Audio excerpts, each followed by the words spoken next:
எதுக்கு இப்ப கூப்பிடுறா? சரி அப்புறம் பேசிப்போம். என்ன கட் பண்றாரு?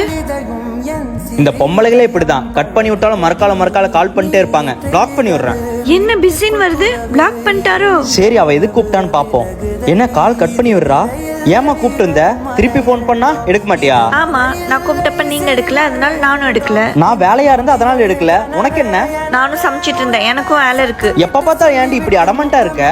நீங்க மட்டும் ஒழுக்கமா அவ்வளோ டைம் கால் பண்ற, பிளாக் பண்ணி விடுறீங்க? அது ஒர்க்ல இருந்ததுனால கட் பண்ணேன். அப்ப நாளைக்கு எனக்கே உயிர் போற நிலைமை வந்தாலும் அப்பயும் இப்படிதானே பண்ணுவீங்க?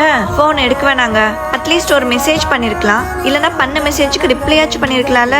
ஏய் நான் ஒர்க் பண்ணிட்டு இருந்தேன்டி, என்னால மெசேஜ் எல்லாம் பண்ணிட்டு இருக்க முடியாது. 24 மணி நேரம் வேலை செய்யறதுக்கு நீங்க ஒண்ணு மெஷின் இல்லைங்க. கால் அதிகபட்சம் 5 நிமிஷம். சாப்பிட்டீங்களா, வேலையை பார்த்து பண்ணுங்க, சாயங்காலம் பார்த்து வாங்க அப்படின்னு சொல்ல போறோம். பொம்பளைங்க தனிமையை போக்கணுன்றக்காக தாங்க புருஷங்க உங்களுக்கு கால் பண்றோம். ஆனா அதை நீங்க அவமதிக்கிறப்போ அது இன்னும் தனிமைப்படுத்துற மாதிரி இருக்கு.